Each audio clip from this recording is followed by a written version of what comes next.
This is Zane Carter with WKRUG Public Radio for our sleepy little mountain town.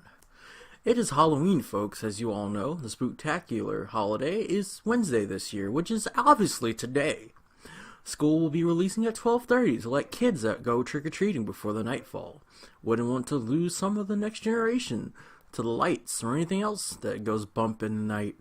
Now would we, dear listeners?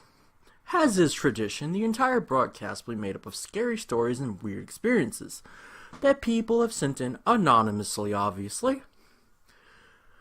This happened about 6 years ago. I was about 12 and my brother was 26. My brother had been serving the U.S. Army for several years. When this happened, and was deploying to the Middle East for his second deployment, as if I remember correctly. Also of note, he was a Green Beret, and had become ASF, an engineer sergeant, which is definitely someone you don't want to mess with. Given that we both grew up with a passion for the outdoors, and thought it'd be nice to, take me out on a backpacking trip before he deployed again for 9 months, the trip had gone smoothly until the third night. We were camping around 8 p.m. We had our campsite set up, eaten dinner, and was sitting by the fire just talking. For some reference, our spot was about 50 yards from a large stream, and 50 yards downhill adjacent to a large path. Our camp, the stream, and the path formed a triangle of sorts. This was summertime in Alabama, and it wasn't dark yet when two guys who looked to be in their late 20s wandered and asked if we had seen any hogs while we were hiking around. Given that this is rural Alabama, we actually had seen some further into the wilderness area, and I had told them so. Even though they were relatively polite, my brother called them good old boys, and I had seriously got a creepy vibe from the dirty clothes, the greasy hair, straggly facial hair, and etc. I think they were probably looked like they belonged to the movie Deliverance. They kinda hung out for a few minutes, maybe a little longer than they should have, looking around, asking questions about how long we had been there, how long we were staying, and looked like they were kinda sizing us up. They then abruptly said goodbye and walked away. I didn't necessarily feel threatened by them. I know for sure my brother didn't. And I still felt very uneasy about the whole thing. Fast forward 3 or 4 hours, my brother and I had gone to sleep and were nestled in our tent when I woke to the sound of multiple dogs barking. I always been a heavy sleeper, and they sounded like they were only about 100 yards away. My heart immediately started pounding, and I kicked my brother through my sleeping bag and asked if he was awake. I had heard the dogs, and he responded, "I'm awake, and they're getting closer every past an hour or so. Just lay still and don't make any sounds." Needless to say, 12-year-old me was bricking in my pants. We would also hear our sporadic shouts from several different sources. Neither came any closer. A few minutes, my brother whispered, "They're just hunting for hogs. They use the dogs to pin them down and then shoot them." This gave me a sign of relief, but not much. However, I managed to fall back to sleep, but the fact that they were doing this at night was a huge red flag, my brother would later tell me. And I think he was just trying to keep me calmed down. Fast forward, it was about 3 hours, around 2 a.m., I managed to sleep pretty well. After hearing the hog hunters, when I woke up to my brother squeezing my shoulder firmly, saying, "Wake up, put your shoes on, and follow me.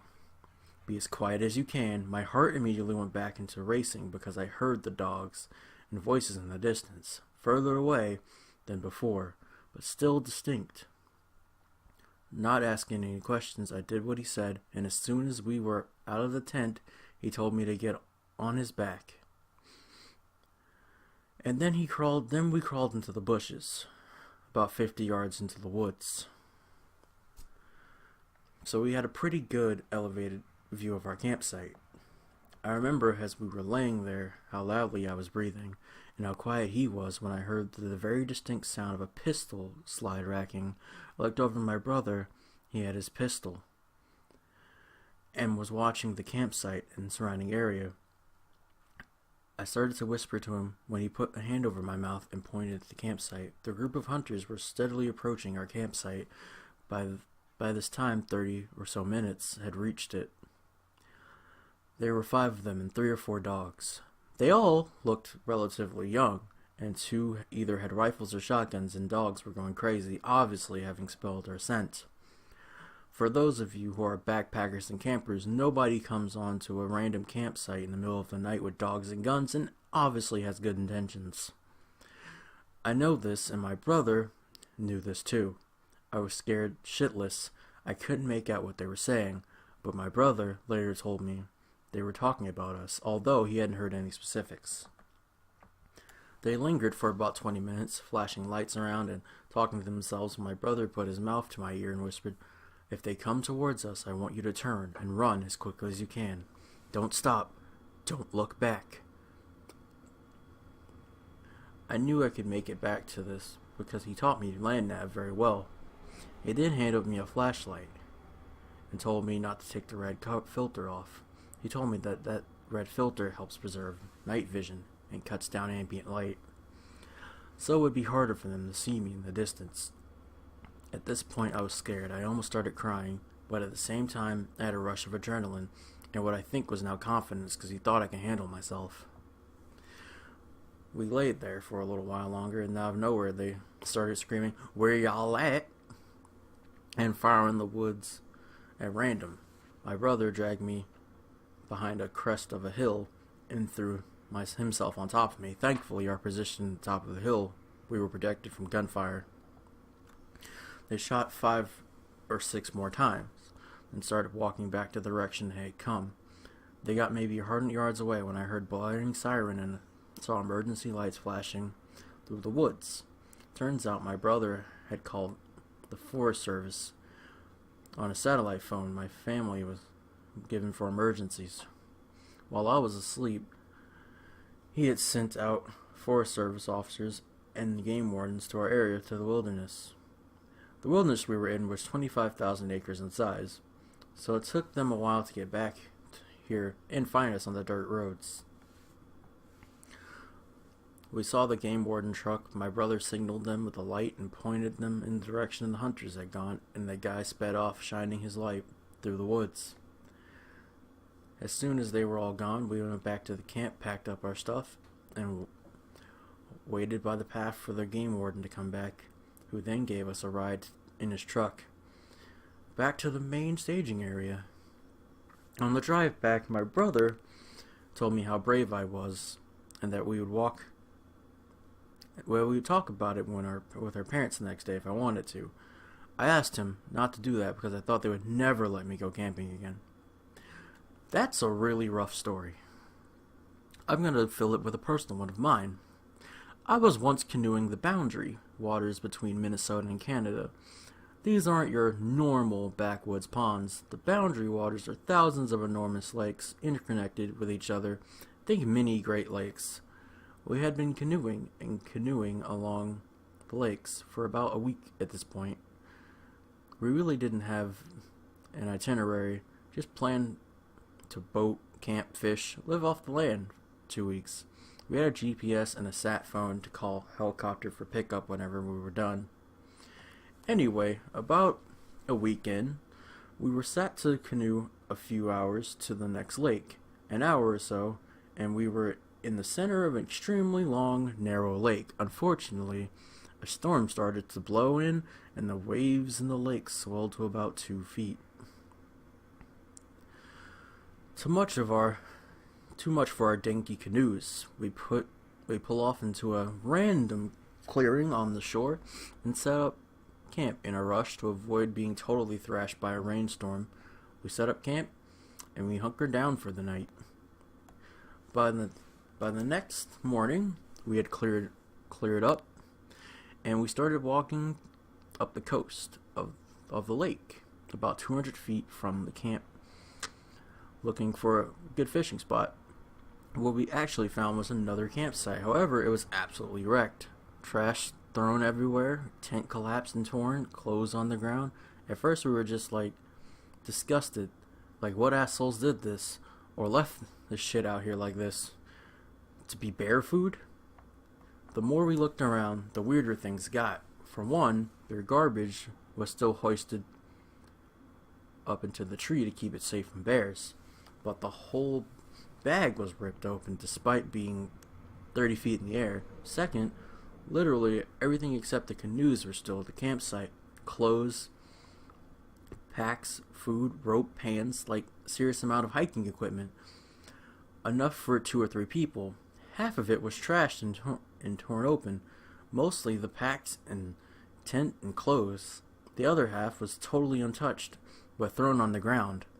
Like somebody noped the hell out of there, and nothing but their long johns, ditching hundreds of dollars worth of gear in the process. We waited a couple hours and eventually called it back helicopter crew, but they hadn't been aware of anybody else getting a distress call. Eventually just left everything and moved camp. Everybody was pretty upset by it, and a day or two later we ended up a whole trip early because it was seemingly nobody wanted to be out there anymore. It was the weirdest thing I had ever seen. First thought was the bear attack, but there was food left and uneaten. I've seen bear attacks on camps before, but nothing like this. Bear rips open packs and goes after food, and are generally pretty easy to scare away. What still sticks with me is that all their clothes and packs were still half being totally destroyed and half being untouched. I still don't get it.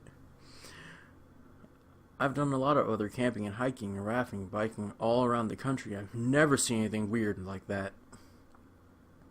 Now we have another story, which is relatively short, and it's not as weird as you think it would be. Oh man. A man took his son, 7 years old, fishing with him up in the mountains. They first try a couple regular spots by the stream. After a few hours, with no bites, they go deeper and following the stream. It is at this point his son starts saying, "Dad, look, there's another guy here too." Obviously, my friend sees nobody. Says it's nothing, and they keep fishing. After setting on a new spot, he notices his son acting really strange, kinda nervous, scared, and almost hiding a bit. He asks his son what's going on, to which he responds the man is hanging over there by the tree. There's nothing there, but of course, after hearing that, they both jet out of there. He wasn't going back to that area since. And now a word from our sponsors. The library. Read, expand your mind, come to the library. Now, on to our next story. In Australia, our foxes are imported pest species. And near where I live, there's a massive swath of land with a few families of foxes. They're all mangy as hell and probably inbred something. Anyway, they do a lot of weird things. This story isn't about them, though. One time I was jogging in a few minutes to see a shape dart across the track and slide and disappear into the foliage. Creepy, I figured. It was just one of those foxes following me or something. I kept jogging, and then I hit a certain point of the track where I usually turn and head back. As I did, I saw the shape pretty clearly. It looked like kind of a long fox. Great, I thought creepy giant foxes. Just what we need. And kept jogging, and a few minutes later, something darted across the backtrack, and then I got a cold feeling when I realized something is very wrong, because the thing that darted across the track this time paused, and it was very clearly a fox, and a damn sight smaller than the thing I'd seen a few times. So, what is following me? Bo's the part where I wish I tangled it and held it for scientific examination. But I freaked and was at least 3 or 4 times bigger than a fox. Now that I had the point of reference, so I exercised this better part of my judgment. After a second or two, I pulled my earphones out and kept running, and realized I could hear occasional rustling behind me, and I'm guessing the fact that I randomly broke into a sprint gave me a head start. Although I made it to a very lit area of the main road, I stopped, looked, and I could see some shadowy things in the distance, but it wasn't following me. I have this cool cap I wear jogging, which has a small lights set on the brim. I flicked them on and tried to point them, but the thing was too far away. I still couldn't make it out. It was freaking me out how it just watched me. I walked along the road and I exited the wetland and came home. I used to hike there regularly, and I still do semi-regularly, but stuff started to make sense when I realized there was something out there, and like my dog used to be on high alert at night and stay within a few meters of me. When doing that day, he just run around until I called him.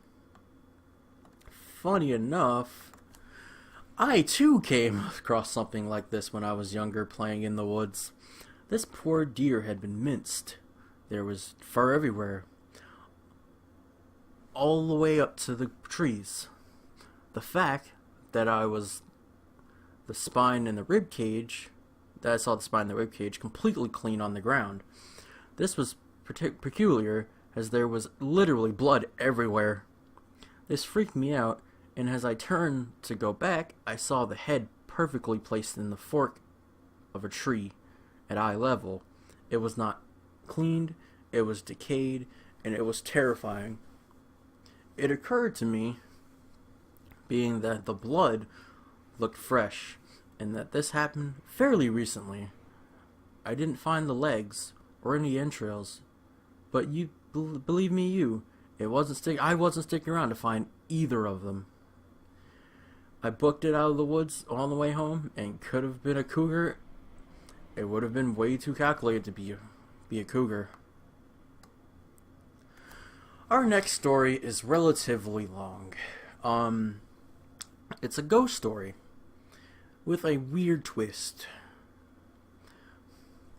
I was lucky in some ways to own my own house at 30, unlucky in a lot of other ways. The money for my small apartment had come from my mom's life insurance and inheritance. I had spent 3 months in our family home until the memories started to eat up at me, and I realized I couldn't stay there. I rented it out and then used the rest of the money to pack up and move away. My dad was never in the picture. It was an old creaking flat that needed too many repairs for what I had been paid for it. I had taken it because it was, something to live in. The furniture had come in with the deal, and it was damaged but beautiful. My favorite piece of it was a velvet armchair. The day I moved in, I noticed a thin voice coming from the walls, and brushed it off as my neighbors talking. It was an old woman's voice, and it sounded like she was, talking to herself, endlessly chatting. It was high-pitched, frantic, and anxious. I unpacked my clothes, and with my headphones in, her voice sometimes drifting in and out between the gaps in the music. I dug out my old teddy bear, Fluffy, but Treadbear, I had been there, and he was a child. Without knowing why, I buried my face in its fur and breathed in. It smelt like home. The tears threatened to spill over my eyelids, but I blinked them away, angrily. This was how things had to be. The first night was absolutely unbearable.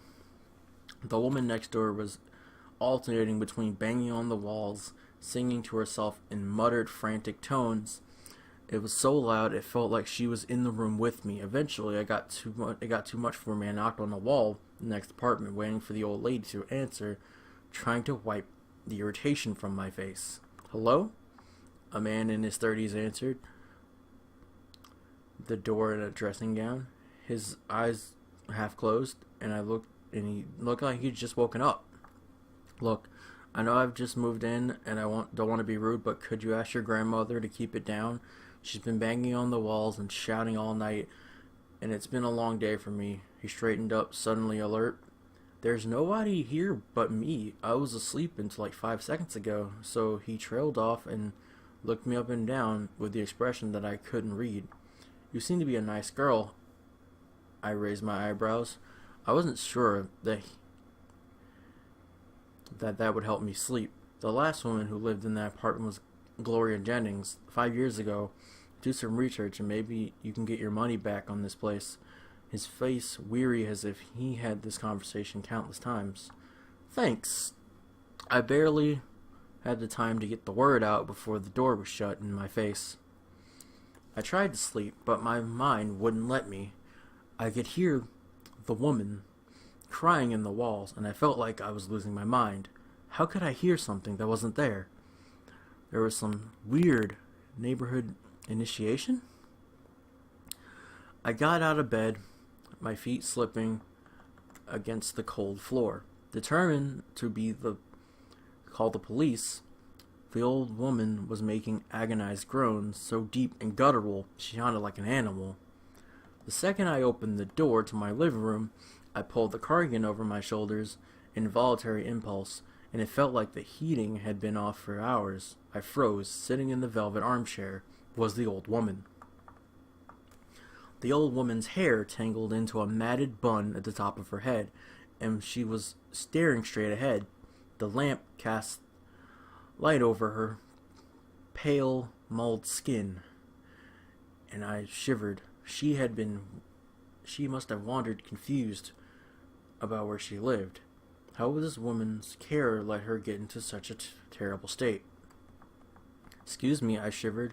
My breath frosted out in front of me, silver in the dim light. What are you doing in my house? The woman's voice was low and raspy, as if she had been screaming for hours. My teddy bear was on her lap, and she clenched it with dirty, bleeding nails. Do you want me to call someone for you? I asked hesitantly. This feeling of unease crept up my spine and down the shoulders. Something was wrong. The way the woman was holding her neck was wrong. It looked like roadkill you drive by, where the little body on the road looks almost like any animal sleeping until you see it snap bones and blood. I backed away, suddenly overcome with the feeling of complete dread. What are you doing in my house? The woman turned as she shrieked words at me. I realized that her spine was protruding out of her neck, the bones covered in black gristle chunks of viscera. I looked as if she had half rotted away. The electricity surged for a moment, and we were lit up with a blinding light. I could see the woman's dark eyes, bloodshot but filmed over like a corpse. I spent the night shivering in my car. The next day I sat in the library, poring over public records of the house. I could feel my eyes drooping in the effort of surviving the sleepless night. On the records, anything that was patchy at best. I thought of who I could call, who would let me stay while I fixed this, and felt a sharp pain in my chest as I realized there wasn't one person like that in my life. There wasn't one person who would help me. The last one, who had been my mom, felt a sudden throb of loneliness so deep that my eyes watered with tears. I just wanted to forget what happened. If Mom had been there, she would have known what to do. A name, inky black in my mind, popped into my head. Gloria Jennings. I don't know why the man next door, I knew he would know more than he'd be letting on. I considered going to visit him, but the thought of stepping foot in that building made me feel like I couldn't breathe. I typed the name shakingly into an ancient public records, and a small strip of information lit up on the screen like a beacon. Gloria Jennings was found dead in her apartment on Thursday, the 6th of October. The 87-year-old died from trauma due to falling down the stairs and was suffering from the late stages of Alzheimer's disease. An investigation is being conducted into regards to the state of extreme neglect that Gloria has found in. I held my hands against my chest for a moment. I managed to catch myself. I imagined an old woman alone and frightened in her apartment. talking to herself because there was nobody else there to listen. I thought of the unbearable loneliness of lying there at the bottom of the stairs, waiting to die. I thought of my own crushing loneliness, so vast and empty that I didn't know what to do anymore. The next night I went home. I made dinner, set up 2 plates, and put one down on the opposite side of the table as I ate. I made 2 cups of tea. I watched old talk shows, and then I went to bed. I put my teddy on the mantelpiece. I remembered holding it when I was scared when I was a child, but how it made me feel like nothing bad could ever touch me. I woke up to the windows in my living room being thrown open so hard that they smashed the tiny shards across the floor. I stumbled out of bed. The screaming was so loud I had to cover my ears as I opened the door to see Gloria. Her hands over her ears, knelt on the floor as if she was praying. Tears streamed down her cheeks. "Gloria," I shouted, against the roar of the wind and frantic screams. And it was if everything was suddenly suspended in the air. The noise died down to a hush, and the old woman looked at me when her eyes blinked as she was trying to remember something she had forgotten. "I'm sorry for scaring you. I'm your new nurse." Tried to swallow back my fear and take on a calm professional tone. "I'm here to make sure you're looked after." And I noticed that Gloria's face stained with tears. "Where am I?" she whispered. The white of her eyes rolling with fear.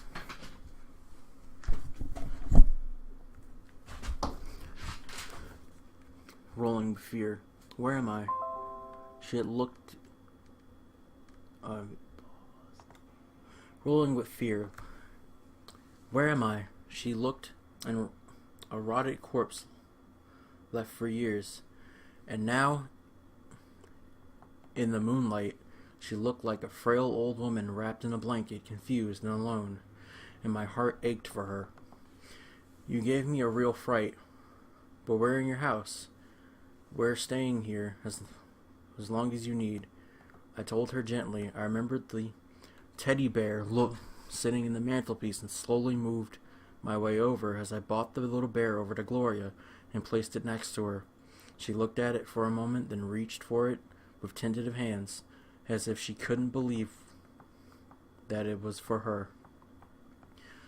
"It's a present," I said, to keep you safe." Gloria held the bear out, tracing her fingers over the soft fur.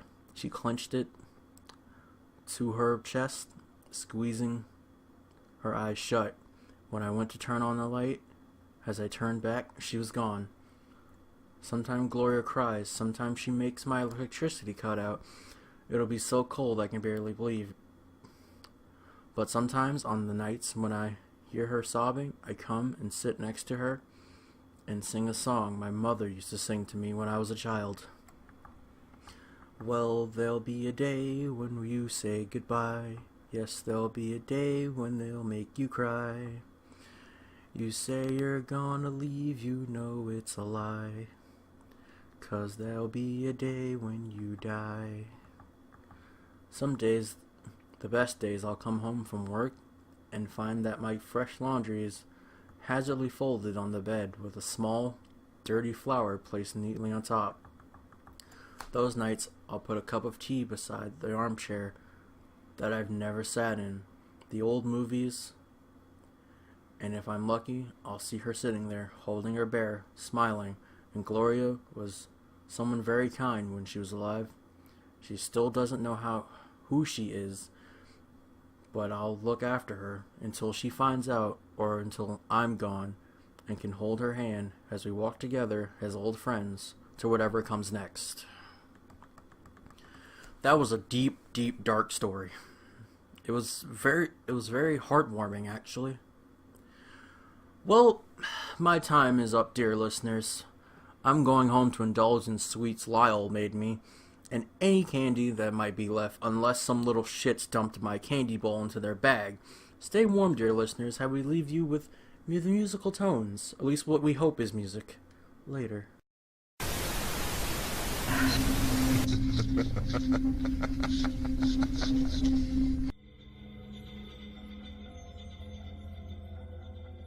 911, what is your emergency? Someone followed me and my brother home from school. Our parents are not home. Have you seen this person before? No. Can you please send help? Where are you now? At home, in the living room. I'm looking out the front window. The tall man is scaring us. Where is this guy? In front of the house. What is he doing? He's standing behind a tree. He's very tall. Help us. I'm scared.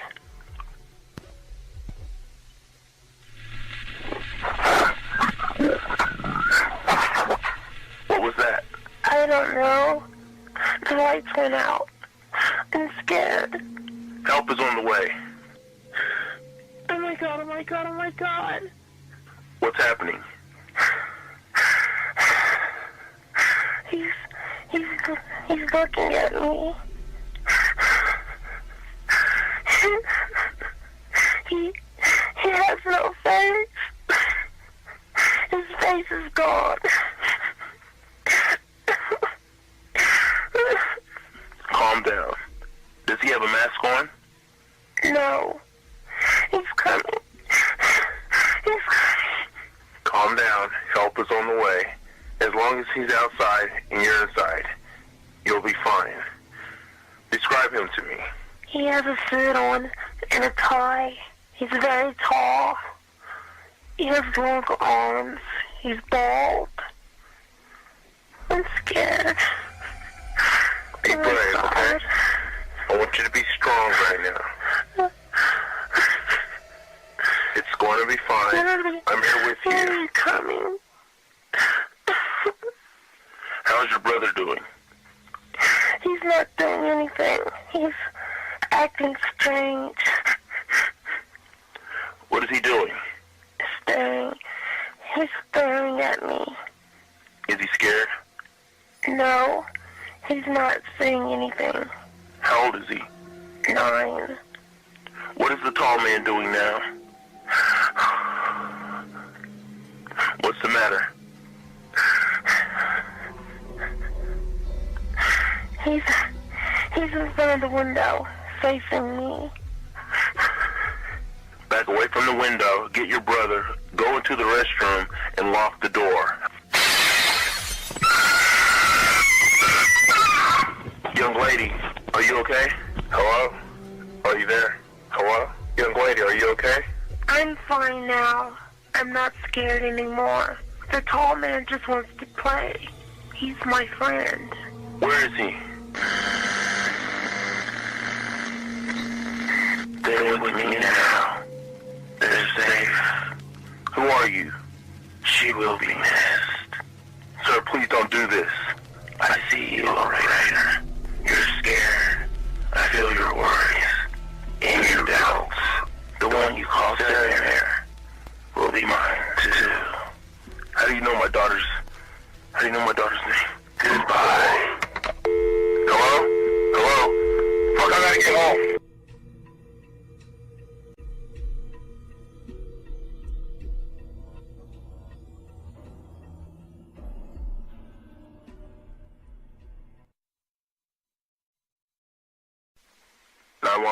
What is your emergency? Someone followed me and my brother home from school. Our parents are not home. Have you seen this person before? No. Can you please send help? Where are you now? At home, in the living room. I'm looking out the front window. The tall man is scaring us. Where is this guy? In front of the house. What is he doing? He's standing behind a tree. He's very tall. Help us. I'm scared.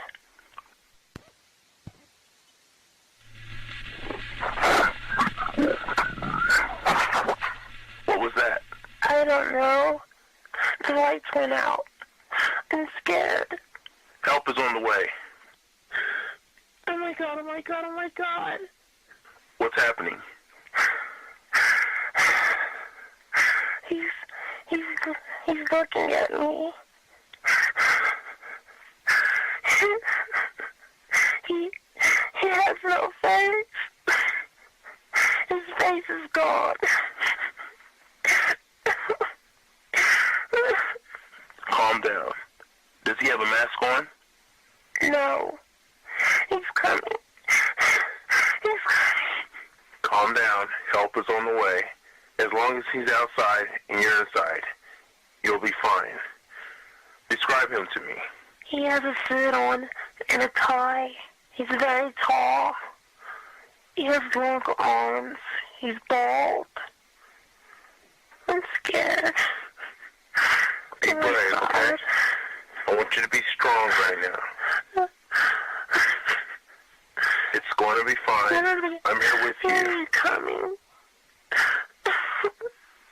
How's your brother doing? He's not doing anything. He's acting strange. What is he doing? Staring. He's staring at me. Is he scared? No, he's not saying anything. How old is he? 9. What is the tall man doing now? What's the matter?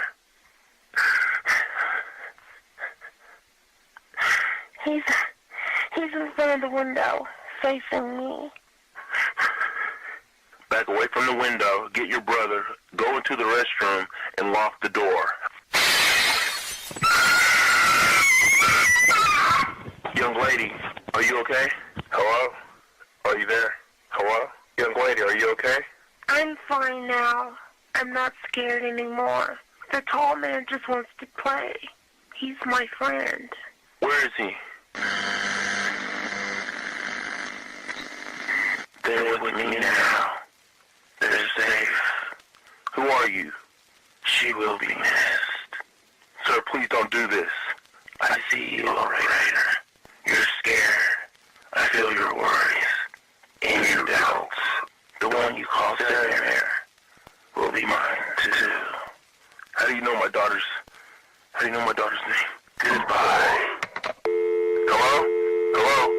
Fuck, I gotta get home.